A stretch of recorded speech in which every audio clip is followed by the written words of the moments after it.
welcome to Daybreak on Trust Television, reaching you live from our studios here in the nation's capital city, Abuja. I am Zainab Bada.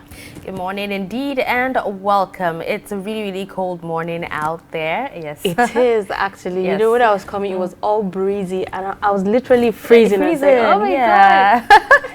All right, please endeavor to protect yourselves from the cold. I'm Dashan Husseina Usman. Welcome once again. And those that have babies, please try to cover them up. This is the time really well where you have so much sneezing and so much, stuffy nose and all of that. And then this is the time where, pneumonia can actually creep in as well. So be very careful about it as mothers. Okay, now today on Daybreak, we'll be looking at e-Naira, and later on the show, we'll also talk about the Nigerian judicial system. Okay, as usual, we'll be taking a look at some of the stories that made the headlines this morning. But before we do that, let's take a look at the 16th of December in world history.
Okay, as we have seen, December 16th in world history. 2016, Volta Basin Authority ministers held 7th meeting on river conservatives. And in 1998, Iraqi disarmament crisis, as it is called, that's Operation Desert Fox. The United States and United Kingdom bombed targets in Iraq. Quite a number, of events that actually happened on that day. Definitely. And, it's really interesting that we get to revisit, some of these events to reflect through some of the transformation we've had, And also remind us, of what happened back then. There are lessons to be learned. Right. We take a cue from, what happened back then as well. So. Right. Now let's move on. Before we take a look at some of the leading stories on our papers this morning, let's take a look at an MBS report that was released in regards to inflation in Nigeria. Now, the inflation rate dropped for the 7th consecutive month to 15.4% in November from 15.99% in October. The report, which represents a 2.77 percentage point decline since March, when the inflation rate peaked at 18.17%, measures inflation increased by 15.40% year-on-year in November of 2021. The open inflation rate increased by 15.92% year-on-year in November of 2021 from 15.47% recorded in November 2020, while the rural inflation rate increased by 14.89% in November 2021 from 14.33% in November 2020.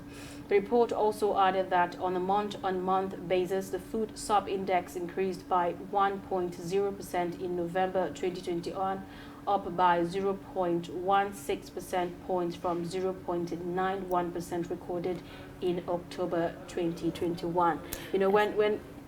When a layman just listens to all of the 1. They just hear numbers. You just hear numbers and nothing more. But there's a depth to everything you just said. So I think those who are business economists and so you could actually break that have down an idea for what you're people to saying. actually understand. Yes. All right. We'll go on a quick break and we're back in a bit. Stay tuned. But in a situation where you find that you look at the same, not necessarily tribal or regional. but I have said that.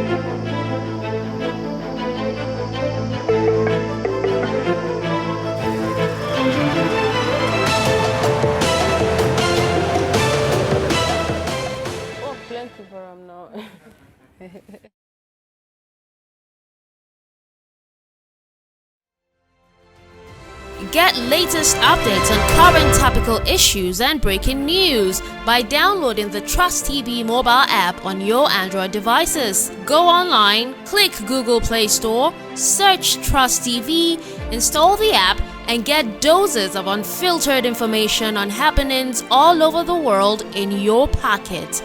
Trust TV, documenting the Nigerian story.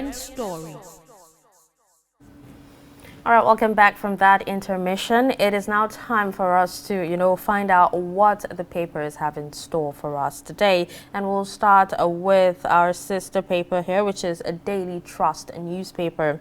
Uncertainty, which is the lead on the front page of Daily Trust newspaper. The lead says electoral bill.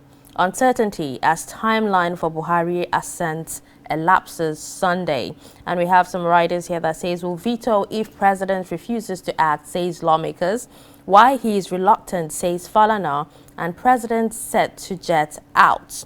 Now, at the top of the paper, you'd find a story here that says 80 die of Lassa fever in 17 states, FCT. And we also have reps seek termination of passport contracts outside Nigeria. We also have, again, Senate throws out gender equality bill. This is really a sad one, and I seriously cannot wait to hear what our reviewer has to say on this particular story. And then when you get to the bottom, you have food prices are rise as headline inflation declines. You find details of that story on page 17. We also have on page 10, no president will say banditry will end next year. And that's from Lai Mohammed. FG arraigns 15 suspected invaders of Justice Odili's residence. And we also have Sabongari youths clash with Hisbah over attempt to seize alcohol in Kano. And you find details of that story on page 27. These are all the stories we have on the front page of Daily Trust today. Okay, let's take a look at some of the stories on the Punch newspaper this morning. The lead story, hashtag North is bleeding protests.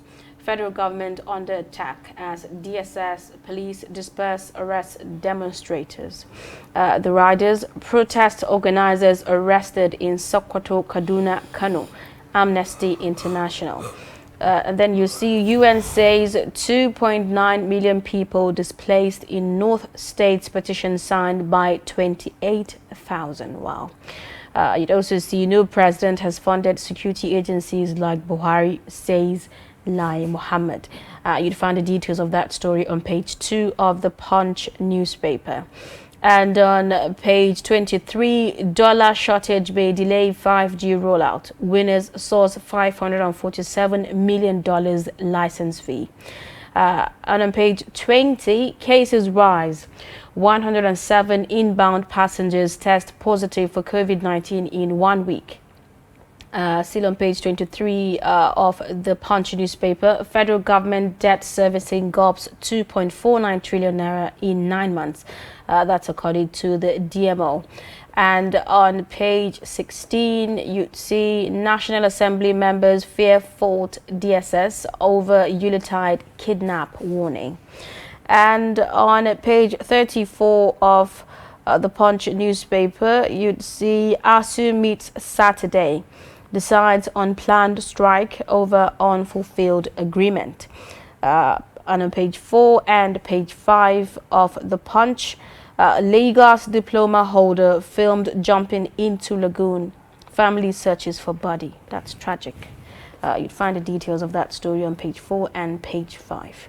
And lastly, on page 7 of The Punch newspaper, Wike Emmanuel Obaseki boast of PDP's capacity to rescue Nigeria. These are some of the lead stories on The Punch this morning. All right, with that, we'll move on to The Guardian newspaper, which is next on our list.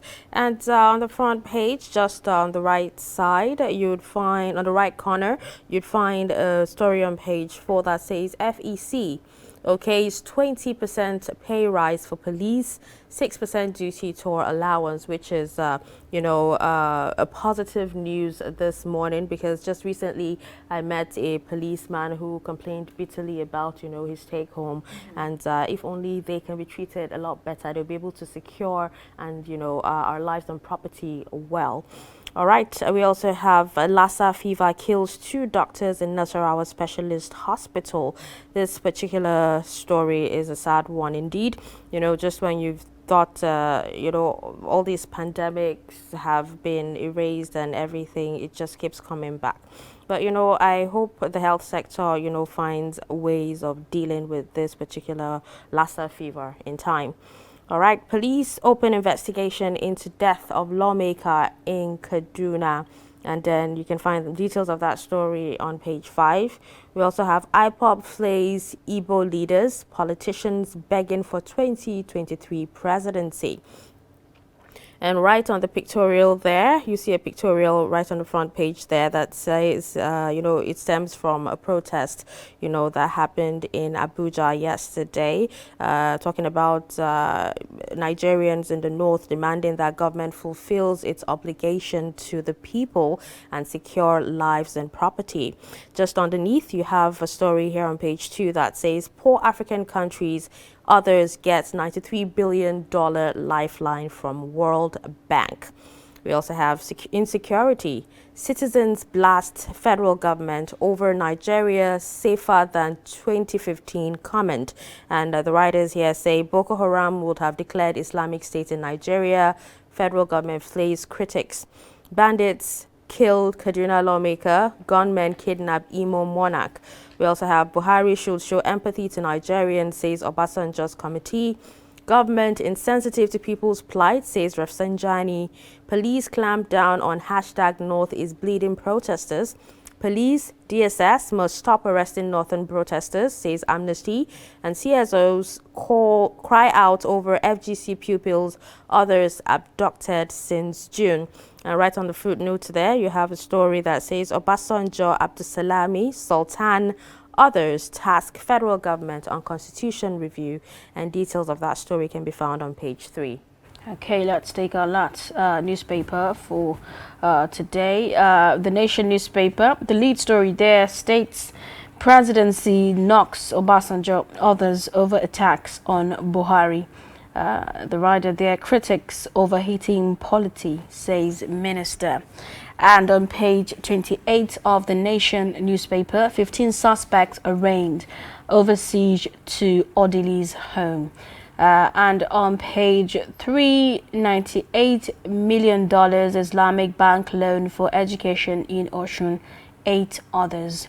And on page 2, you'd find gunmen impose ransom on farmers harvesting crops. Lagos begins prosecution of COVID-19 rules defaulters. These are some of the lead stories on the Nation newspaper this morning.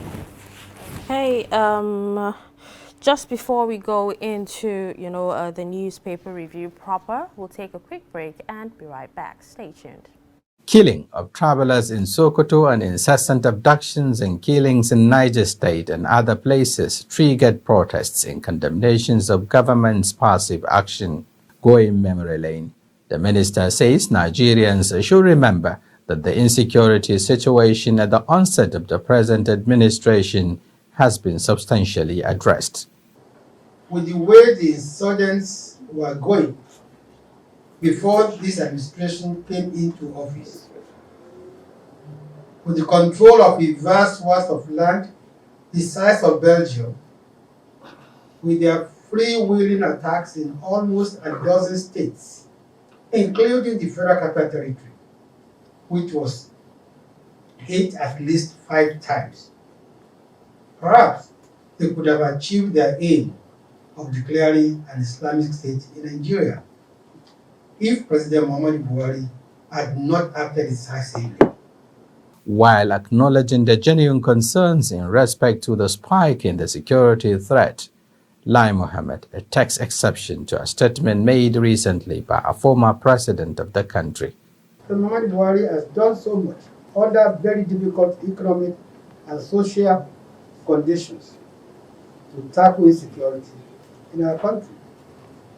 Not only has he done so much, President Muhammadu Buhari continues to do much more to keep Nigeria safe.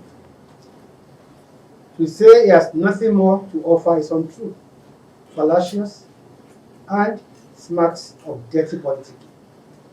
He also debunked claims that President Muhammadu Buhari is not placing high premium on the lives being lost almost on a daily basis, saying the president is having a sleepless night finding solutions to the contemporary and existential security threats.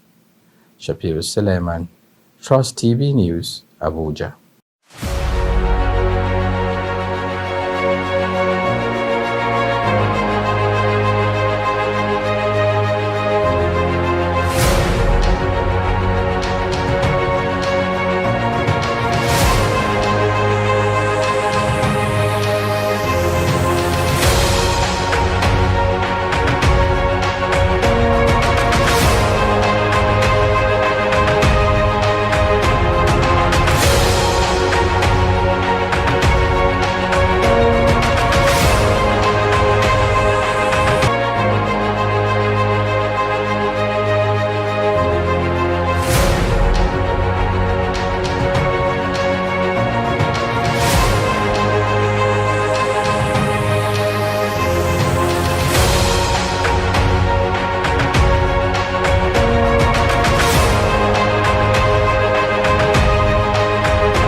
Welcome back. If you are just joining us, this is Daybreak on Trust Television, reaching you live from our studios here in the nation's capital city, Abuja.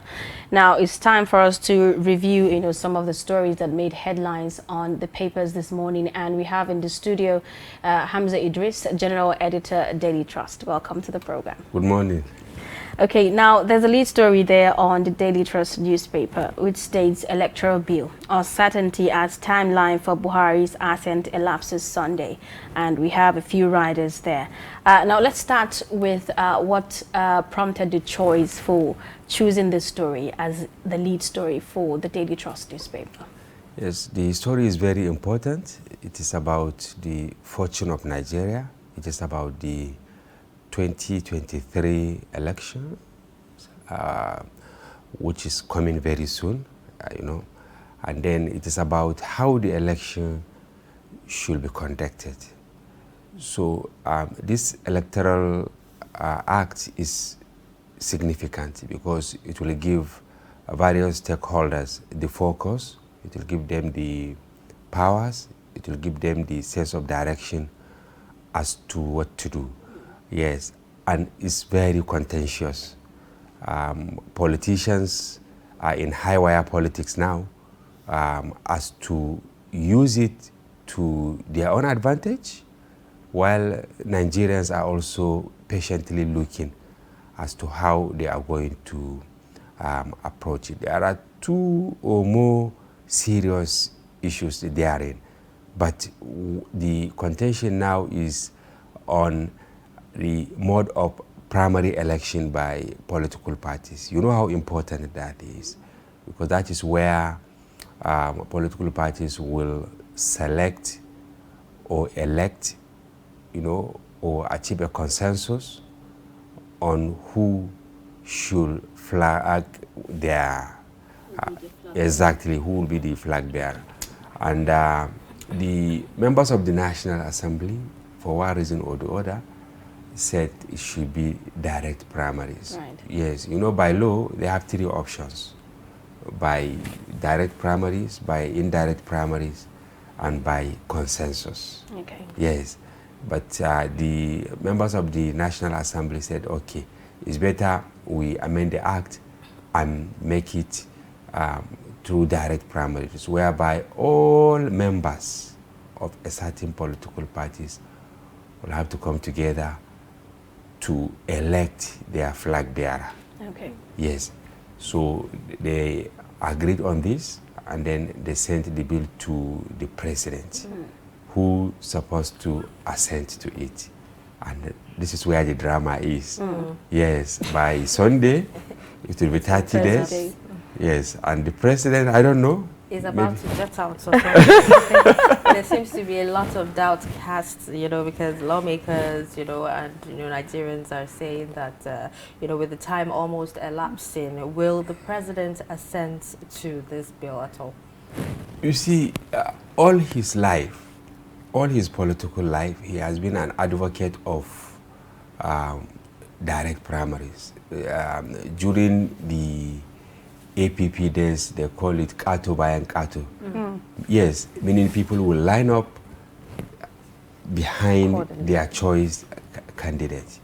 The president has been an advocate of this, and many people believe that he still loves that, but there are some contenders around him, especially the governors, because the APC governors kicked against it.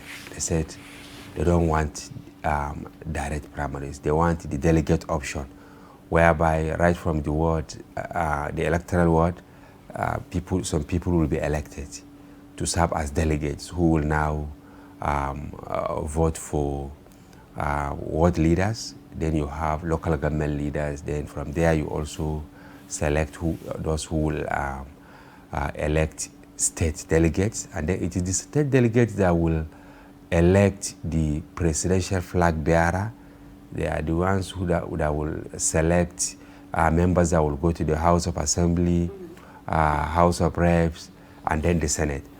But curiously, senators and members of House of Representatives, they feel that because of the enormous powers at the disposal of governors, they tend to be the kingmakers. That is the governors.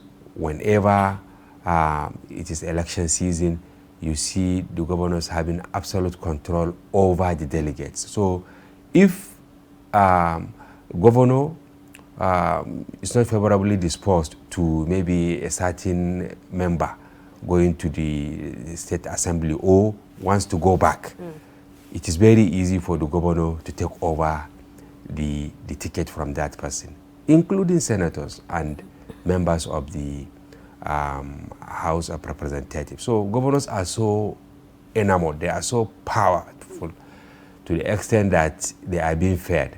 But the drama is the legislators feel that through direct primaries, they will be able to checkmate the powers of these governors. Right. Yes, and then on the other hand, it's like the president is in a serious dilemma, but he may likely sign it today, maybe, or tomorrow, Friday, would like to see or that. Saturday, or maybe he will sign it from the diaspora, because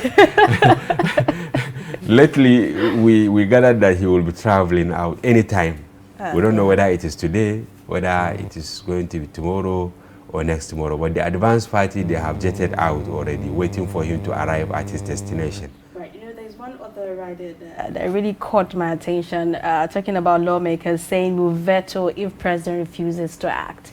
Jide Ojo was here, recently, the political scientist, and he was saying the lawmakers, despite stating this, do not have the guts to actually veto this, because it would be like a form of embarrassment, like embarrassing your president, and you don't have that guts to do that. Are you of that opinion as well? Well, we spoke with few of them yesterday, and they said they are just waiting for the hour, and the hour is Sunday, that if he did not act, it is the constitution that gives them that power to, bring back the bill and then veto the president, override him, and then it becomes a law. We discussed with some people who said the president, because, as earlier said, that he too is favorably disposed to direct primaries. So it is high wire politics. He will relax. So that by the time they veto him, when the governors probably, cry out, will say, no. I didn't sign it. And the legislators, they use the power vested in them, and then they vetoed me and they approve it. So Okay, so still talking about bills, very important one. Let's talk about the gender equality bill. Yes. Now, and according to reports, it was thrown out or withdrawn because the bill, split the senators, talking about religion, ethnicity, sentiments, over the bill actually splits the senators. Let's have your take on that. I think this is not the first time they are throwing it out. I had cause to represent our editor-in-chief at a forum recently where the bill was debated. It was organized by the Women Radio, exclusive for men. So prominent people were invited to dissect and discuss the merits and the demerits of the bill. Along the line, a cleric, an Islamic cleric for that matter, when he came, he explained that, look, the problem is the context and then the understanding. But if you are talking about gender equality or freedom for women and all that, it is fully entrenched in the Islamic books, right from the time of the Prophet. Yes, and he cited multiple examples. And he said at their level, they are even consulting senators and the members of the House of Representatives for them to understand the provisions in the bill. But in Islam, for instance, it is clearly stated, Ar-rijalu qawwamuna ala nisa. I'm not, learned that men are guide to women. Yes, but the coinage, that is the snack. And I think that is why the senators are sharply divided. And it is not only the Muslim senators, even many among the Christians, they say, equality, throw it out. But you know, many will be of the opinion that why is it that when it comes to, you know, creating a more gender parity environment for us in Nigeria, it just becomes a problem when women are involved. Some are of that opinion. Why is it so for us here? And the population is almost equal, or women are even more in terms of. But as I said, maybe the senator Olujimi, who is the sponsor, I hope that next time if she makes it to the Senate, she should change the title. You understand? Okay. Maybe that equality, maybe to fairness. Or parity, something like that. Yes, yeah. You know, language is, you have a lot of semantics in it, and then sometimes don't give room for your opponent to see a window that he can give you an uppercut. So I am sure many of the legislators, when they see that equality, meaning, you know, that at home, you also have to negotiate with your wife. But it's actually happening in a lot of relationships. No, it's about understanding. It's about understanding. Some of us, and many people, believe in consensus, believe in superior argument, believe in fairness. So if your wife or your sister or your daughter advance a superior argument, if you are a wise person, you should understand. And then you should agree, provided it did not contradict the dictate of your religion, the dictate of your culture. But there is fairness in both religions, in Islam and in Christianity. I know that there is fairness. But as I said, it is the coinage of the bill, I think, that is drawing it back. And the woman, she has received a lot of support from across the divide. But you can see when it gets to decision time, it was mercilessly thrown out of the That's quite a strong word. Okay, now let's move on to other, you know, burning issues on our papers this morning, still on the Daily Trust newspaper. On page 10, it states no president will say banditry will end next year. That's according to Lai Mohammed. We've seen, you know, quite the hashtags making rounds on social media, you know, and people staging protests, you know, about the North is bleeding whole conversation. And the Minister of Information and Culture stating this doesn't sound like an encouraging statement to make to Nigerians. He gave it back to our reporter yesterday. That was what prompted that story. There was a press conference he organized where he spoke on the raging insecurity in the country. And there were some issues that happened within the week. In-house here, we had our editorial, a strong-worded editorial where we said life has been reduced to nothing in Nigeria. The presidency was really angry with us, but we really didn't do it out of mischief. We spoke the minds of Nigerians. And then a day or two after, there was a dialogue in the Federal Capital Territory where some eminent personalities, including the Sultan of Sokoto, the clergy from the Christian community, Alhaji Tanko Yakase, elder statesman, and all that, and former President Olusegun Obasanjo. So at the event, Obasanjo said Nigeria should not expect anything more from the president. He has done his best. So if we expect anything, it's like whipping a dead horse.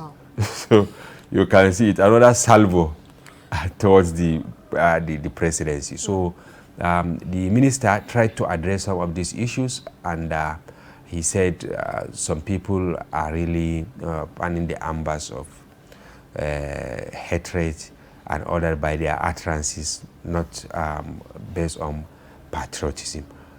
Then our reporter ask that, but people are crying, and indeed, the country is bleeding. When will this end? Very big question. So I think it's out of anger. He said, look, there is no president that will tell you that banditry will end in next year. Yes. But is that actually, you know, a statement to make, considering that you're supposed to give Nigerians hope? And we've seen, rather than see results, we've actually seen these bandits springing up in places like Kaduna, Zaria Road, and, you know, perpetrating, you know, more acts than, you know, recently. So I don't understand. I think he was highly emotional, but, you know, during his explanation, he said Nigeria should also be fair to the administration, that if not for the coming of President Muhammadu Buhari, probably Nigeria as a whole will have been taken over by the Boko Haram. Yes, he said in 2015 when they took over quite a number of local government areas, especially in Borno, parts of Adamawa, were under the farm grip of Boko Haram. They raised their flags, they were preaching freely, they sacked communities, they sacked traditional rulers, they appointed emirs and all that. But that is no more. So he said Nigerians should be fair. Of course, Nigerians are fair, and they will continue to be fair to the administration. But if you look at it now, the Northwest is the epicenter, and it is really bleeding. You can't move from Kaduna to Niger, you know, with your mind, fully in you. You can't move from Niger probably to Zamfara, maybe to Kebbi, then towards Sokoto. Yes. And now Kaduna, Zaria. Yes, every day. Just on Monday they killed, sadly, a member of the House of Assembly was among the first people that were killed, but nobody knew. It was, you know, yesterday when they were looking for him, and then they found his corpse, and then they recovered his body. This was between Kaduna and Zaria. So it's so alarming. It is so terrible. You can see this is Yuletide season, but people are even reluctant to travel. You can see the mood is so, you know, down. We've also seen a lot of protests, you know, in the north springing up. I don't know, are the Nigerians coming out to say, yes, we're tired? And we've also seen security agents trying to clamp down on protesters as well. Some arrests happened actually too, in Sokoto, Kano. Yes, and Kaduna. You see all over the world, protests are allowed. Yes, there is limit to what you should do.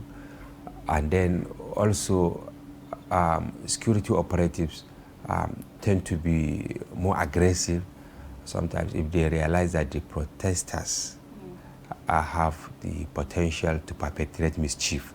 Because there are some that they will join the bandwagon not out of patriotism, but to loot, yes, to go and loot, to go and steal, and to go maybe and get at perceived enemies. So sometimes you see the security operatives not taking it lightly, but protests are allowed. That is the only way to express anger, and that is the only way to pass your message to your leaders that look, enough is enough. Yes, and truly enough is enough, because life is so cheap in Nigeria that some people said the life of chicken is even more valuable now.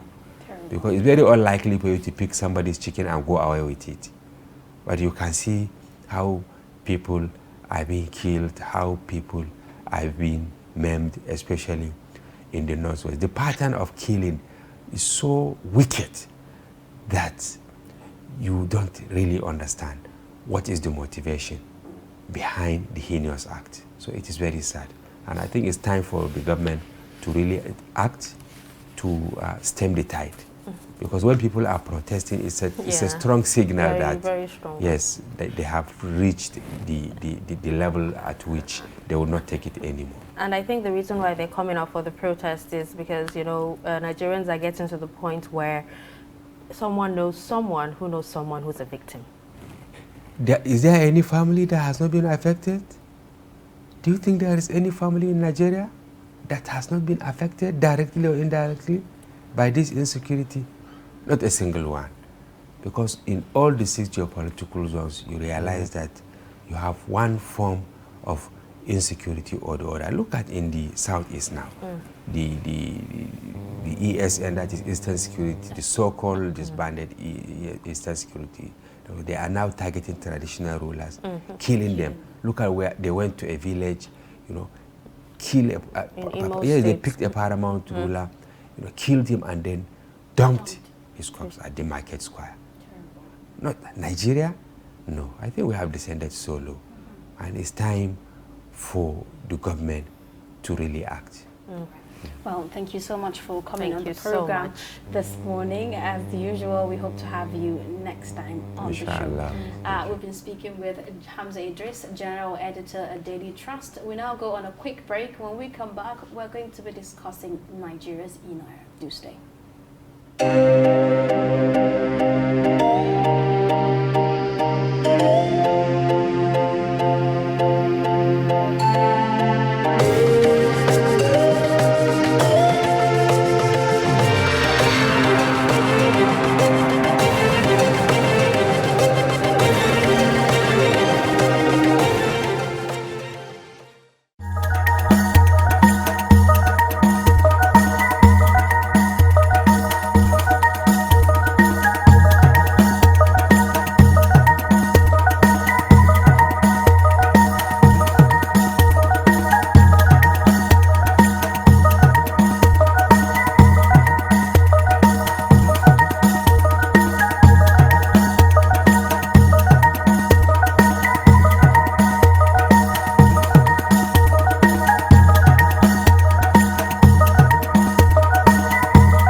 basket of tomato in Gombe Main Market sells between 8,000 and 7,000 naira, while the medium basket sells 2,000 naira. Customers here said the price is higher compared with what was obtainable in December 2020. Last year I was here. It was cheaper last year than this year. Last year I came to Gombe, I bought a bag of onions at the rate of 11,000. This year is 20-something thousand naira. Then tomato, the basket was at the rate of 600, 500. Now it's about 1,000 something, 2,000. I was even thinking that coming today to buy tomato will be a bit fairer. But when I came, it's nothing to write home about, and it's really giving me headache, as if I should just walk away from the market. But if I should not buy now and go, by the time I come back next week, it will be so terrible that you could imagine this one is 2,000. Maybe by next week it will be 4,000. So I just decided to try my best to see if I can buy, at least even if it's a little, so that it will not increase by next week, which is the Christmas season, Christmas week. Retailers also admit increase in the price of tomato and explain how the variation affect their businesses. Canjin da muke samu yayin da aka ce tumatir ya yi ƙara farashi, to dole muke samu ɗan nauyin ciniki. Whenever there is hike in price of tomato, we experience low sales, and if the price subsides, we receive more customers. To nan za mu dinga ganin kwastomomi.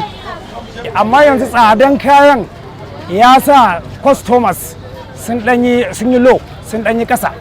Now, because of the price increase, there is low sales. We don't increase price because of Christmas or Salah festivities, and we are not holding.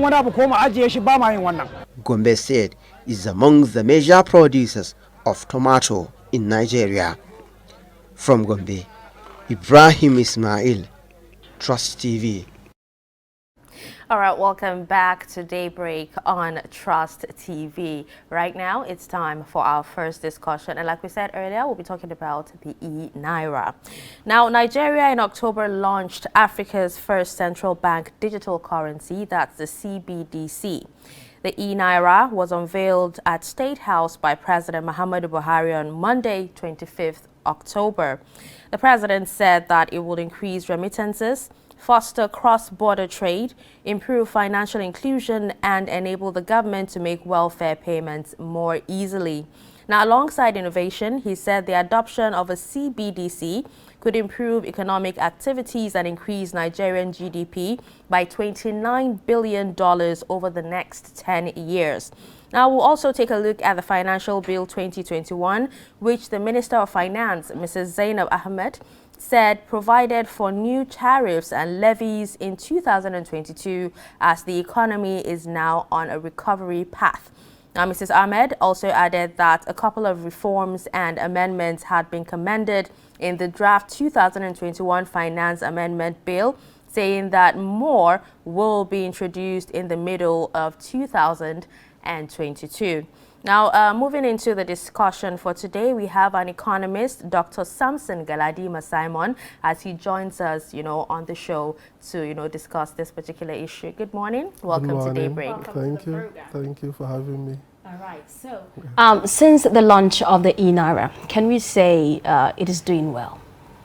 Well, it has reached some milestones, but I think it's too early to say that it is actually doing well or not. It had some challenges. I remember the ratings were poor, and they even pulled it down for some time. But so far, I think so good. 500 million was minted by the central bank when they were launching it on the 25th of October. And so far, almost 200 million, 188 million naira worth of transactions have taken place. And you have 34,000 transactions exactly, and is downloaded across 160 countries. So I think these are actually good. Things are looking up, and if the e-Naira continues on this trajectory, then I think it's likely going to achieve the goals, the milestones it is meant to achieve. Can you shed more light on these milestones and how the e-Naira profits the economy? All right. The objective is for people to have more possibilities. The slogan is Sem Naira, more possibilities. So it's meant to enlarge the possibilities, things that maybe one couldn't do with the Naira, the physical Naira, people can now do with the e-Naira, like boosting trade across borders. If I'm buying something, let's say from Ghana or from Cameroon now, because the person supplying me these things has the e-Naira wallet, and I also have it, I can easily send money directly to him. I don't have to go through a third party, right? That's one thing. Then another thing is the remittances. One of the major sources of foreign exchange earnings in Nigeria is remittances from Nigerians living abroad. So these things, the e-Naira is supposed to help Nigerians living abroad to easily send money in a seamless way. You don't have to go through all these international money transfer organizations. The costs, because they charge, this one they hardly charge anything, at least for the first 90 days. After 90 days anyway, the charges, regular banking charges will be applied, and so on and so forth. And even though I know that the e-Naira has many possibilities, has promises, but for now, it's not everything that can be done. It has some limitations. Yes. Okay, so what are these limitations currently? All right. It's supposed to boost or promote financial inclusion. That means with your phone number, you can open, you can have an e-Naira wallet, because it's through the wallet that you can access, use, and do any transaction with the e-Naira. So people without BVN or NIN, you have different tiers that you can have access to the e-Naira. You have tier O, which means that just with your phone number, you can access the e-Naira, right? So for now, that feature may not be applicable. So you still have to go through the normal things. You need a BVN, you need to have your NIN, and so on and so forth. So this is one limitation. The another limitation is that since it's a relatively new platform, there are certain things that the body or the organization, both the central bank, that's the monetary authority now, and BITS, the company that brought the technology for the e-Naira, might not have foreseen. I remember Obamacare, when they launched it, it had to crash. So there are certain unforeseen circumstances that may occur. So I want to believe the reason why they minted only 500 million was to see how the e-Naira will behave, or how the trajectory is going to be. And if it's okay and they learn, is a learning curve, they learn from some of the challenges, some of the problems, then they can up their game, they can make it bigger than it is at the moment. Okay, now looking at Nigeria's present, economic realities, one of the provisions, for the e-Naira is the adoption of a CBDC that would improve economic activities and increase Nigerian GDP by $29 billion over the next 10 years. Do you think this is realistic for us? I think it's realistic. You can actually boost economic activities using the e-Naira. If you look at some of the things the e-Naira brings to the table, it's going to boost trade, cross-border payments. If it's actually going to boost trade, then it's going to boost, components of GDP, apart from consumption, investment, and government spending. You talk about net export. So if it's going to boost that net export part of GDP, it will increase GDP. If it's going to increase consumption, then it will increase economic activity, investment, and government spending. So it's supposed to make it more seamless, it's supposed to make it more smooth for you to embark on any economic activity. So this ultimately will boost the economy of Nigeria. And mind you, the remittances also are equally important, and that will also help the Naira. Probably the Naira will appreciate in value because of this, because you need to have foreign reserves to defend the international value of the currency, for central bank to do that. And sources, apart from selling our oil, right, and foreign investments, the third source of any foreign exchange is through remittances of Nigerians from abroad. So if this era will help more Nigerians to send money home, it will definitely help the value of the naira. Okay, now for it to do all that, it needs to be accepted by Nigerians first. Now, data actually indicates that the e-Naira successfully completed 46.3 million naira worth of transactions in less than 2 weeks of its launch. But then, you know, it also said that it signed up 488,000 e-Naira wallets and 78,000 merchants globally. But Nigerian blockchain and cryptocurrency experts have actually suggested that it is still unattractive to users, despite, you know, all the claims of excellent adoption rates. What's your take? All right, Nigeria is one of the best, or is one of the biggest places for cryptocurrencies, particularly Bitcoin. And the reason why Bitcoin is so popular in Nigeria is because Nigerians are skeptical about Central Bank of Nigeria. You know, the money we have in Nigeria is from Central Bank. Central Bank has monopoly of issuing currency within Nigeria. And anything that threatens the monetary authority, anything that reduces its powers, the Central Bank is not okay with it. And the Central Bank wants to stop cryptocurrencies. And they thought bringing e-Naira will help. But in all honesty, they are not the same thing. They are not the same. So that's why it may not be as popular as it should be, because in cryptocurrency you have secrecy. Like what I mean by secrecy, you have anonymity. You can do transactions without anybody knowing that it's you that you understand. But for the e-Naira, it's not like that. The central bank will know who is doing that. So and people was are not that a comfortable. wrong move, banning cryptocurrency? It depends. I think for the central bank, in all honesty, I think having cryptocurrency, the popularity of cryptocurrency in Nigeria is threatening the entire existence of the central bank. So I think on the part of the central bank, it's not a bad move. But I think for the economy, for individuals, I think it may be bad because crypto, instead of just banning it, they should have maybe taxed it, asked people to pay taxes when using cryptocurrencies, and find a way to regulate it instead of just banning it outright ban. I think those are better options, because no matter what you do, there are certain people that will never use the e-Naira because the e-Naira does not provide what cryptocurrency provides.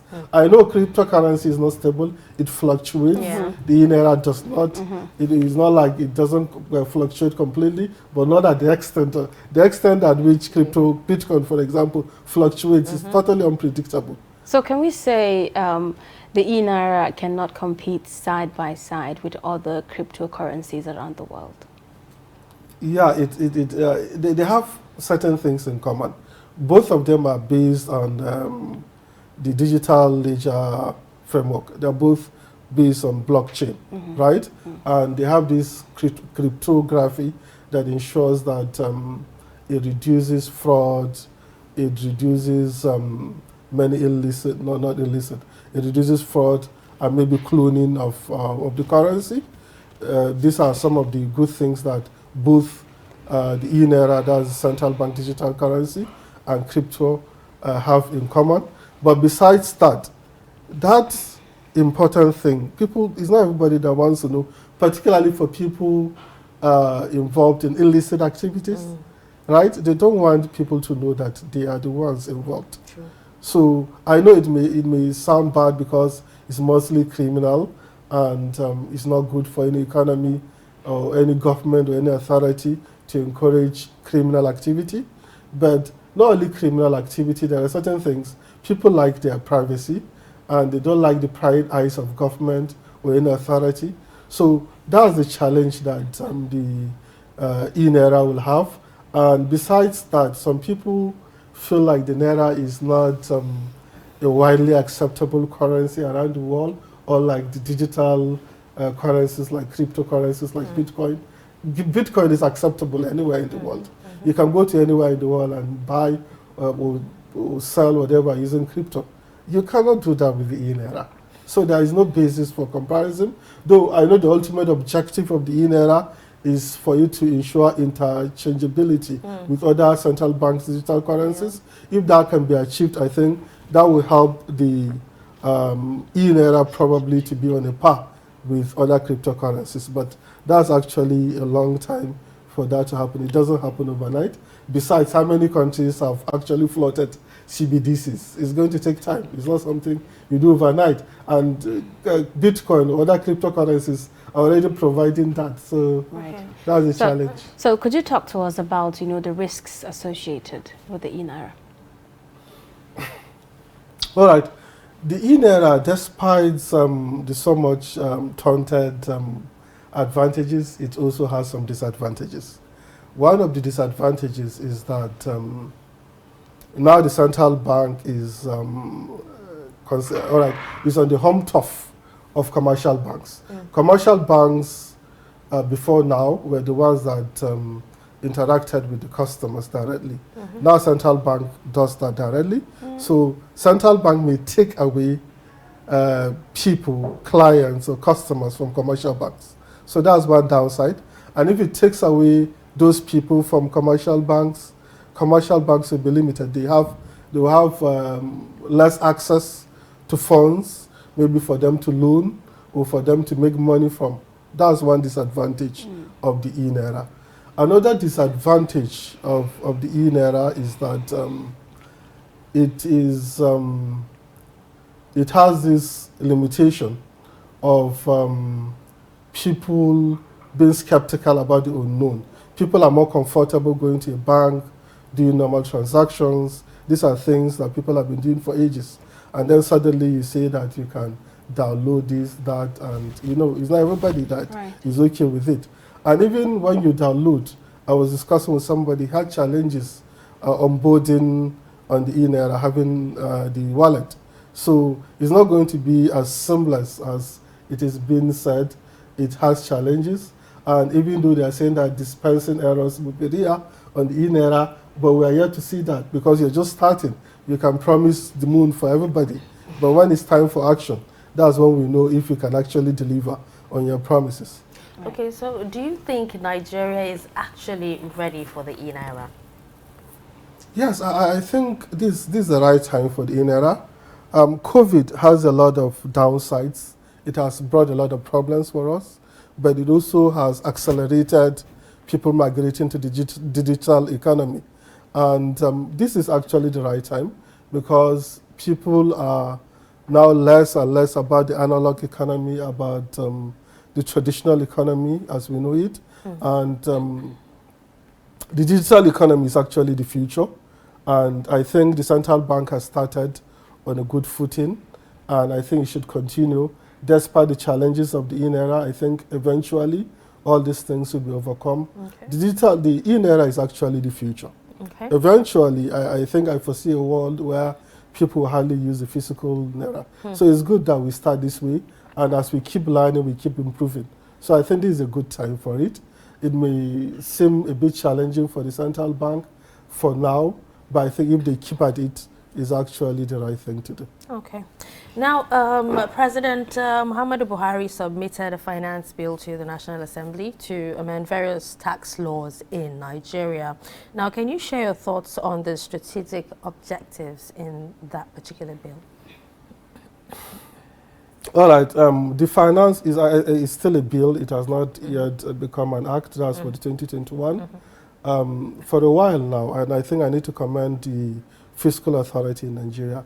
Is actually the right thing to do.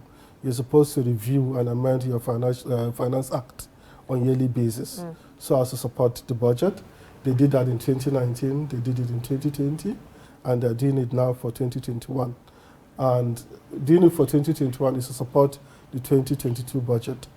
And they are amending like 12 laws, 12 tax and fiscal laws, the Capital Gains Tax Act, the Federal Inland Revenue Service Establishment Act, the Stamp Duty Act, the Companies Income Tax Act, the Personal Income Tax Act, the Police Force Trust Fund Establishment Act. There are so many laws, 12 of them to be exact, that are meant to be amended. And the reason for amending them is to see if they can shore up government revenue. The government revenue compared to expenditure has not been meeting up. So the Minister of Finance or the Fiscal Authority is trying to see how they can actually improve things. And some taxes will go up actually. And that's why some people are complaining that 2022 may not be the best time for business because of increase in taxes. But if you look at our fiscal situation, we have limited fiscal space. The Fiscal Authority has really been boxed into a corner. So they have to do everything they can to see if they can help the situation. And besides that, there are so many ambiguities in the previous laws. So they want to clarify these things. For example, if you are a digital company, for example, let's say Twitter. I know that's the most popular one because of it takes two to tango actually between the federal government and Twitter. Twitter is banned in Nigeria at present, and the federal government is trying to tax Twitter and Facebook and others. So initially the law establishing Federal Inland Revenue Service did not have any provision for that. So now they want to, if any company, it doesn't have to be physically present, it doesn't have to be resident in Nigeria, as long as the activity, it has activities within Nigeria, and this activity doesn't have to be buying and selling, as long as you can send messages, you can send images, you can do anything online. They feel such a company should be taxed. Even apps, not just sending messages. Okay. If you can download an app from the Play Store, from Google, what is it called? Apple Play Store, Apple Play, or the what is it called? Those platforms that you can download apps either on Android phones or on iPhones.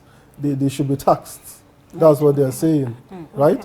And the capital gains tax also is meant to be if you have maybe you own stocks or shares in the company, and then the value the value of such appreciates. So, and you are not reinvesting that money, then you should be taxed, right? And another thing is when the Nigerian Police Force Trust Fund Act was signed into law in 2019, there was no clear provision of who was going to assess the tax, because you're supposed to generate like 0.005% of a company's profit. You're supposed to take it to fund the Nigerian Police Force Trust Fund. So there was no clear provision for the body responsible for that. So now they have made the Federal Inland Revenue Service is responsible for the assessment, for the collection, and for the enforcement of that. And there was also a tussle between the Federal Inland Revenue Service and the Revenue Mobilization, Allocation and Fiscal Commission. And now the federal government is saying this particular Finance Act 2020, Finance Bill, sorry, is not yet an act. Is saying that the federal government is empowering the Federal Inland Revenue Service as a primary body responsible for administration, assessment, collection, enforcement, and accounting of anything, taxes and levies pertaining either to federation, to the federal government, or the agencies of the federal government. Okay. So, all right. Now, many have actually, criticized some of the provisions of this bill, particularly when it has to do with taxes. Now, from an economic point of view, do you think there's a problem with some of the provisions in the act, in the bill rather? All right. There's no such thing as a perfect bill. No matter what you do, you still have dissenting voices. And they're actually within their rights. If not for dissenting voices, we don't have to be amending these laws every year. Because they are less perfect, that's why we need to amend them every year. And besides that, there are exigencies. Things happen, and you have to make sure that the laws you have actually adapt to these new changes, to these new things that happen.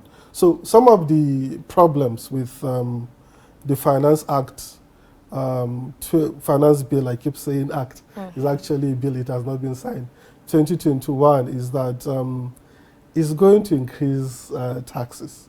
For example, I know before now for downstream and midstream petroleum companies, if you're making exports, they were not being taxed. Now they want to start taxing such. So, and people in those in that industry are not happy that they should be taxed. And before now, as a company, if your turnover was less than 25 million naira in a year, you were exempt from VAT compliance, registration for VAT compliance. All companies, regardless of the industry. Now they're saying that if you are in the upstream, you have to pay. You have to register for VAT compliance. So people are not happy about that. They feel that will stifle the growth of companies in such industries. Okay, talking about, just before we wrap up, talking about people that are not happy, let's talk about where the bill clarifies what constitutes allowable deductions for lottery and gaming businesses. All right, they want to start taxing such using company income tax laws. And I think is actually good. Maybe they got a prodding or a nudging from the International Monetary Fund. They have been pushing, the IMF has been pushing that some sinful activities, sinful activities should be taxed. So lottery, betting, gaming, I think those things should be taxed. I'm not biased, I'm not trying to be judgmental, but I think any activity, whether it's sinful or not, needs to contribute to the economy, to government finances, and such activities should not be exempted. So I think it's a good thing. But another thing is the Fiscal Responsibility Act. People have been raising eyebrows about it because they want to amend it. The provision then was only for capital projects and for human development. And there was a limit, it said 3% of GDP. It should not exceed. But now they want to amend it to make it more flexible. It's at the discretion of the Minister of Finance. And they change it to any activity that has significant national impact. And significant national impact is not properly defined. So it can be anything. If you have a president tomorrow that is so reckless about spending, he can borrow and claim that it's for. So there are so many rooms for abuse. Okay, thank you so much for coming on Daybreak this morning, and we hope to have you next time. We've been speaking with an economist, Dr. Samson Galadima, giving us perspectives on the e-Naira and also the Finance Bill 2021. Let's quickly take a short break. When we come back, we're going to take a look at another topic, talking about reforming Nigeria's justice system. Do stay.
All right, welcome back to Daybreak. Now, mixing law and politics is perilous, but ironically, that seems to be how the Nigerian justice system functions. It is therefore striking to imagine a Nigeria without a justice system. It is even worse to have one that cannot ensure the supremacy of the law over politics or dispense justice according to the spirit and letters of the law. Of late, Nigeria's judiciary has become a tale of a system that is fast losing its steam and fierceness. Sometimes the authenticity of judicial proceedings and judgment is being questioned by laymen. Many have called for the Nigerian justice system to be reformed without further delay. This will make the justice system to save its face and have a clear distinction and ascend to its pride of place in dispensing justice without fear or favor. Now, we have to give us perspectives on the issue of dispensing justice in Nigeria. We have Sunusi Musa Esquire in the studio. Welcome to the program. Good morning. Good morning. All right, so why is judicial independence important? I think it is important in the sense that if you go back the formation of government under democracy, where you have the concept of three arms of government, when you have the legislature, which is the first by the provision of our constitution, who are the one that the legislatures have legislature has a duty to make policies, those laws that they make, while the executive now have a duty of translating those policies into action. And while the judiciary, who are the arbiter, are there to interpret those laws and make sure that in the application of those laws, the executive did not go out within the confines of the law, and it will give the interpretation which shows the intendment of the legislature vis-a-vis the provision of the constitution in making those laws. And also the judiciary is there as a protector of the common man, in the sense that it is the judiciary that gives me the comfort, that gives my mother the comfort that should anybody try to infringe on her right, or should anybody try to do anything that is contrary to the law, she can now approach the judiciary that is there to protect her and make sure that either somebody either within the government or outside the government, however powerful, cannot use his power against the poor man outside the confines of the law. So the importance of the judiciary cannot be overemphasized, but unfortunately, let me say, me and you do not appreciate the importance of the judiciary, and more especially the press. Actually, you seems to give more coverage to the activities of the legislature and the executive. No, I'm coming. I'm going to counter that. No, because, you may. But yeah, because most of the time, let me tell you what I'm trying the to press say. are not really giving access, to some of these places. No, and no, this it's not serves true. as a barrier No, it's not to the true. kind of It's not information true. that they put The out. courts are open for everybody to go. They decide their cases in open. But there are certain cases that the press are not giving access to. That's which case? Only cases that borders on national security. That are very minute. The courts are open every day for everybody to go. But that is not what I'm talking about. You see, you just don't get concerned about, because this is where you people are getting it wrong, or all the Nigerians are getting it wrong. We are more concerned about the pronouncement that have been made by the judiciary on some certain cases. But we are concerned about the type of person that is elected as a president. We are concerned sometimes about the type of person that hates the legislature, either the president of the Senate or the speaker. Even sometimes we are concerned about the type of people that are elected into those places.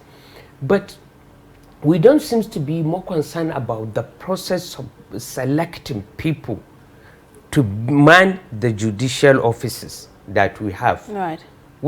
So you find out that sometimes because we don't give that coverage to it, people don't show concern. Now you find that people that ought not to be in those positions are being appointed. Because look, I'm a lawyer, and I think I can claim to be a stakeholder in the justice sector. Now, in a situation where we seem to have make it look like becoming a senior advocate of Nigeria is much more important than becoming a judge of the High Court, I think we are not doing the right thing. If you want to be a senior advocate of Nigeria, you are subjected to a process that is even allow the public to make comment about you and say that whether this person is fit and proper person.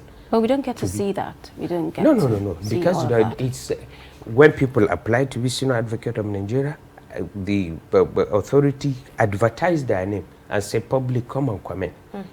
Then why are we not having that in the process of appointment of judges? Because for somebody, a lawyer, if you're a senior advocate, it's only the person who comes and wants your services that you offer. But for the judge, whether if you are a litigant, you don't have a choice if your case is taken before a judge. So we must subject the people that get to the bench. But by this, I'm not saying that, because when you look, sometimes we are not also fair to the judiciary, because we only, like say, we have so many judges all over the country that churn out decision every day. But we just take, our concern is over the few cases that have to do with political situation in the land. When we take that and say that's not fair also. So, but what I'm saying, the importance of the judiciary, the justice sector, we must all of us see the we must all of us see that it is important, and we must do things that will subject the process of even those who man those courts to such scrutiny, and to see that we have fit and proper people in that place. Okay, now talking about politics, now can you tell us the extent of political influence on judiciary in Nigeria? Look, you see, this is my problem. There is nothing that is not politics. Look, in the US, where we copy this, when you look at the judges, you now see that in their appointment, you see their political history. Mostly. So what is bad about being a politician? There is nothing bad about that. What matters is whether in your decision, because why are you made to subscribe to an oath that you'll do right to all manner of people without affection or ill will? You know, it's your political lineage does not matter, and this has to do with either you are a governor or a legislator or any public office that you are holding. What matters is for us to have people that knows that they even after leaving office, and they believe that there is a supernatural being that is there waiting for them to answer for their action.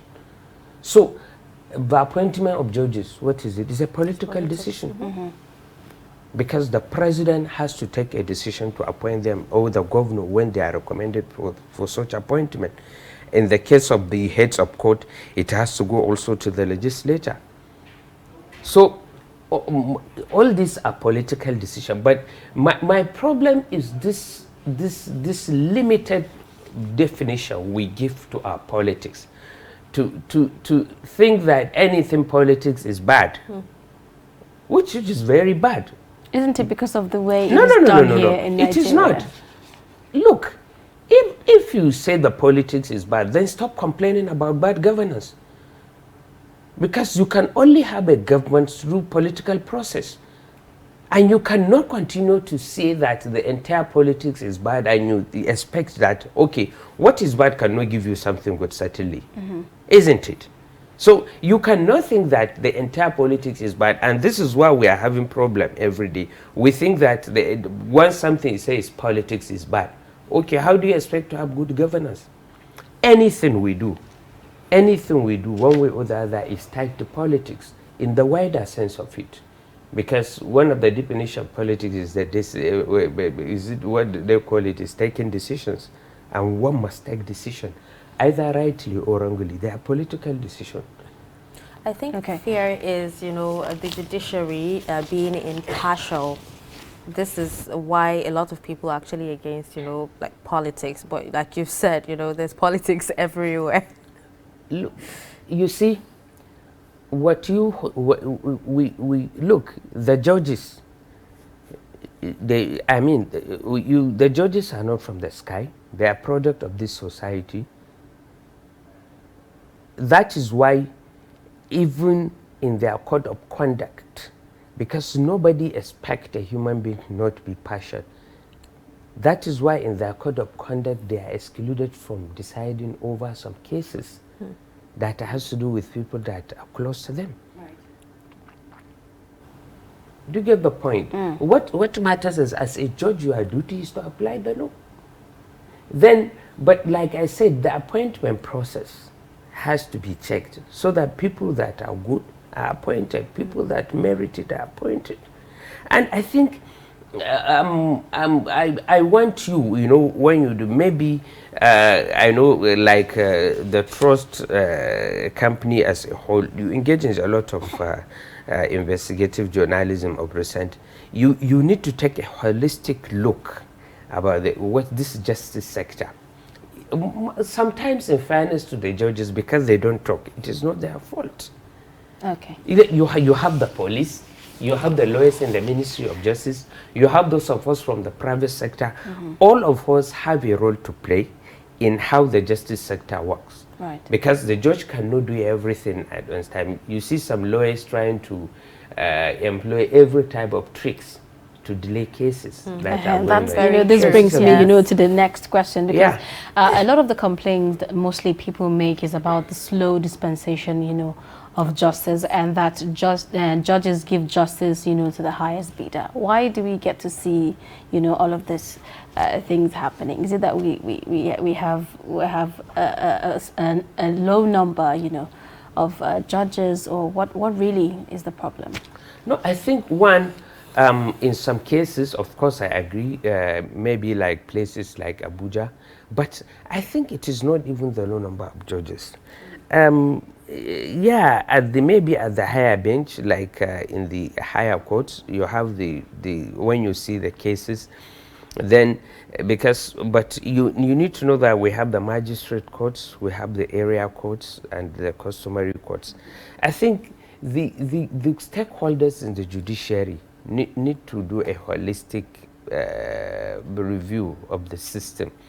Whereas you have people that are working at the lower level, which are the most closest to the ordinary people, the magistrate court, the area courts, and the customary court, for instance, is in Abuja. We don't give much concern about how they do their work, because those are those that affect the common man. But we are more concerned about the work of the high courts, because the elites, me and you, is what concerns us, and we only get to. So of course the work may be too much, and also this conservatism we have, our refusal to go with time. Mike, you up to this time the judges write with long hand. When does technology? Of course. They do with long hand. Whatever, for all this, what we are doing now, the judge is expected, whatever I say, he must write it down. And so you can imagine how many witnesses he can be able to take in a day, in a particular case. Those are things that we must try and see how we can improve and get away from that to have technology that to be able to do the transcribing.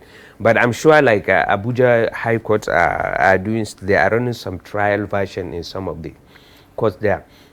Then maybe the number of judges also, and also the attitude of the lawyers. I know in some states, with all respect to most of the lawyers in the chambers of the Attorney General, many of them don't really appreciate the burden on them, the burden that imposed on them to prosecute criminal cases. They don't understand that they have a huge burden to ensure that the society goes in the right way. And that has to do also, probably sometimes they have their limitation, because if they are not provided with the wherewithal of doing the work, certainly they will have a limitation to do it. Then maybe also sometimes you have the challenge of bringing those accused from the courts, which I have seen recently that the Honorable Attorney General of the Federation is starting to make the new policy whereby that we will have facilities from the correctional centers where that the accused person need not to be present. We can have a Zoom process so that they can, from there they can be called, and while the court is sitting where it is. So maybe if at the end of the day we are able to have this incorporated into the system, we will see more efficiency and effectiveness in the way things are done. But I think Nigeria has a long way to go. We have to learn in our appointment process, because look at what's happening in here Kenya. When you see that appointment of judges is open. People can see when the interview process is being done, is live on TV, so that people, and this issue of seeing it as if like a promotion, when somebody is in the High Court or go to the Court of Appeal, all these are things that will have to really change. And I don't know how we'll view it. When you critically look at our constitution, we have a federal constitution, but unfortunately our judiciary is unitary. Unitary in the sense that when you want to appoint a judge in Akwa Ibom, the Chief Justice of Nigeria or the National Judicial Council must have a say in how you do it. You make it more unitary. Some are, of the opinion that the executive are not, have pointed, the inability of the executive to liberate, the judicial system. How? I don't understand the question. Many of our opinion that there's an interference, in the way the justice system is being carried out. You see, my approach to issues is that Nigerians, we tend to be very lazy. Lazy in the sense that we want law to do everything for us. No. It doesn't work that way. Nigerians, look, the way democracy is built, it is built in such a way that every person in the society has a duty to make sure we have a good governance. The governor is elected by the people, isn't it? He's elected to do the right thing. If you don't do the right thing, the legislator that is elected by the people are there to check him or to impeach him. If the legislature refuses to impeach him, the people are given the power to remove the legislator from office. Why are they not doing it? So everybody has a role to play. And just like I think I'm seeing a report today saying that the decision of the federal government to increase the salary of the police by 20%, which was part of the demand of the NSAS protesters. That shows you that, yes, if people, the citizens, are ready to do their own part, then they will force the government to do the right thing. If the governor is trying to compromise the judges, what are the citizens doing to protect the judges? If you don't do anything, he may end up being... How can they protect the judges? That's what I'm just giving you an example now. They must take interest in what is going on. If they see any inkling that he wants to compromise the judge, maybe the next thing, the judge may be afraid that the governor can initiate a process of removing him from office using the State House of Assembly. Isn't it? Okay, where are the people? Will the people be there to protect him?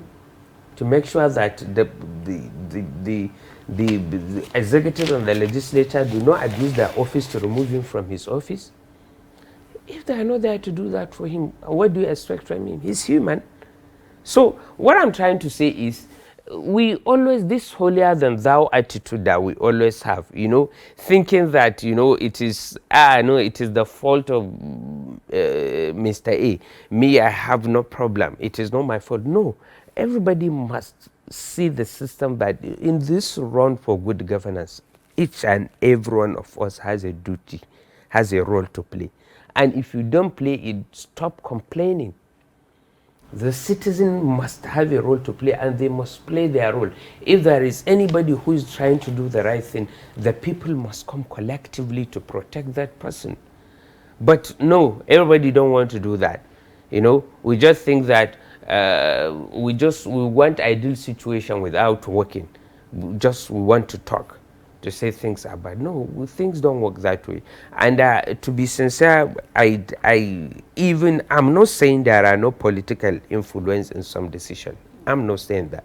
But I think the way our legal system is put in place, the judges are given some leverage, some good coverage for independence and protection in how they carry out their duty. More especially, like I say, it is unitary in such a way that the governor is not given the power to just remove a judge from office without involving even the National Judicial Council, which is APIA. Those are some of the protection that are there for the judges to carry out their duty.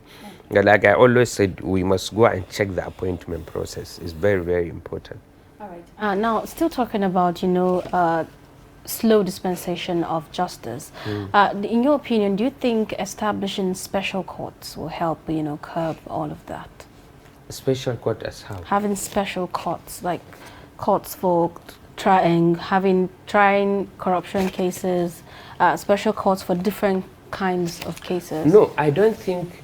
What my own idea is, I don't agree, I don't subscribe to the idea having the laws saying that this particular court is established for corruption related cases. No.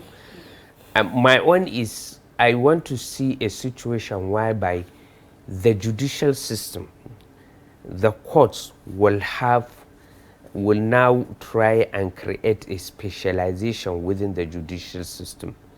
We have family courts, for instance, that we have, then we have the criminal courts, we have the commercial courts. Now, in such a way that if you have that now in the appointment process, you will now know that you need to have lawyers who are versatile in commercial activities, in commercial transactions, to be appointed into the bench, so that when you have cases that has to do with commercial issues, you now tailor it toward them.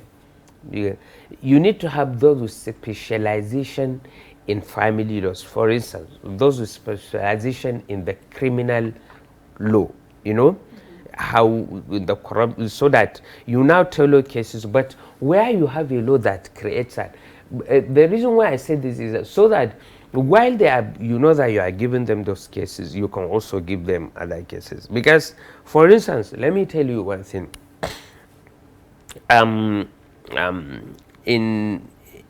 For you to have an economic prosperity, it is not all your policies that will attract investment must take into cognizance your judicial system. Look, no serious investor will come and invest in an economy that will come and invest, let's say, $1 billion, and just tomorrow, because I have a problem with another person, he will rush to court and get an ex parte order stopping me from carrying on business until that case is decided. A normal judge may likely do that, but any judge with commercial sense, those commercial background, will not do that, because it is better to allow the business go on while you are trying to solve the problem, and have a way that, because look, you have to serve the business. Why? Because you are serving it, because you have to help the society, the people that are working there, It's part of the economic activities that if you now lock the place, all the people that are working there, they have now lost their job, revenue will be affected, their livelihood will be affected. And I don't think that is the intendment of the people that are having problem with that business. What he wants is for him to get a redress. So if you close that business, you now have a situation whereby you are now adding pressure to the economy because you have sent another set of people into the unemployment market. So that is why if we have that specialization of appointing judges with a different background, so that when the chief judge in assigning cases, you see that this is a case that involves serious commercial activity, that may be billions of naira. Oh, I don't need to care. Let me not take this case, this judge who has risen to become director of public prosecution and now is a judge, because he will not appreciate that. Let me check who is that person that was appointed from the private legal practice who has seen that he was a commercial lawyer. You know, those are the things that, but I don't subscribe to just having laws that will create different, because this is the problem we have with the creation of EFCC, ICPC, you know. These are works that ought to be done by the police. Instead of strengthening what we have, we now start creating other agencies that will do that, while at the long run we are weakening those that will have a holistic understanding of the issue. This is my own humble opinion actually on this issue. Okay, all right. I think with that we would have to wrap up with this discussion. Thank you so much, Sanusi Musa Esquire, for joining us on this discussion today.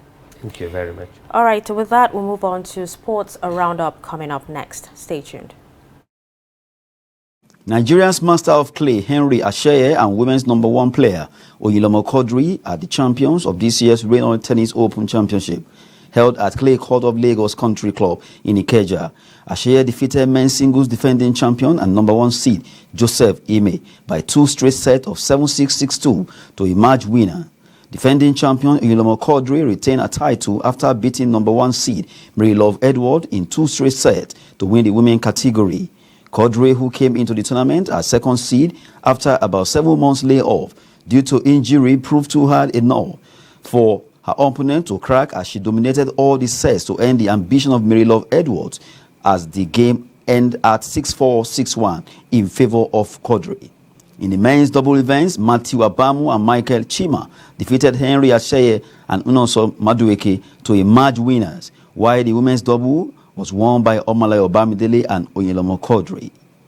Enyimba chairman Felix Ayasi Agu says the club are awaiting the decision of the Confederation of African Football over their appeal to have their rescheduled first-leg CAF Confederations Cup match against Al Ittihad replayed at a different venue. First leg of the encounter was built to hold on November 28 in Tunisia, but the Nigerians were barred from entering due to strict COVID-19 restrictions. The match was, however, postponed while CAF consulted its Interclub Committee Commission, who concluded to have the match played between December 17 and 19 in Benghazi, Libya. While the Interclub Committee also rejected Ittihad's appeal to have the match ruled in their favor as a walkover. World Athletics has confirmed Saturday, May 28, 2022 for the 8th edition of the Silver Label Okwekwe International 10-kilometer road race. First road running event to be granted label by World Athletics in West Africa was twice postponed in 2020 and 2021 following the outbreak of the COVID-19 pandemic. In early 2020, organizers of the race has admitted that the historic event will make a big return in 2022 in the Okwekwe town, Esako East local government in Edo State. 10 current Premier League players are among the 23 nominees for the 2021 Men's FIFA FIFA World 11, while Liverpool forward Mohamed Salah name is missing, who many were surprised to finish only 7th in the voting for this year's Ballon d'Or. Mo Salah, who has been outstanding for Liverpool, is not in the 23-man list. Paris Saint-Germain forward Lionel Messi, who last month extended his record for Ballon d'Or's wins to 7, Cristiano Ronaldo, Romelu Lukaku, Tokinho and N'Golo Kante, who were both in the top 5 of the Ballon d'Or vote, are also included, with Blues goalkeeper Edouard Mendy. Alisson Becker, Trent Alexander-Arnold, Ruben Dias, Kevin De Bruyne and Bruno Fernandes. Women's Ballon d'Or winner Alexia Putellas of Barcelona is nominated along with Manchester City and England's Lucy Bronze, who was named the best women's player at the 2020 Best FIFA Football Award. And in the NBA, Stephen Curry has broken the league's three-point record as the Golden State Warriors beat the New York Knicks at Madison Square Garden. Curry needed one three-point success on the night to equal the mark of 2,973 set by NBA legend Ray Allen as he got to 2,974 in the first quarter and made 5 in all on the night. Stephen Curry eclipsed the 2,973 mark in his 789th career game, while Ray Allen, who had set the record in 2011, achieved his old benchmark in 1,300 appearances. Allen and Reggie Miller, who held the three-point record at 2,560 before Allen broke it, presented Curry with 2,974 number jersey. Tuesday's wins keep Warriors top of the Western Conference with 23 wins and 5 defeats.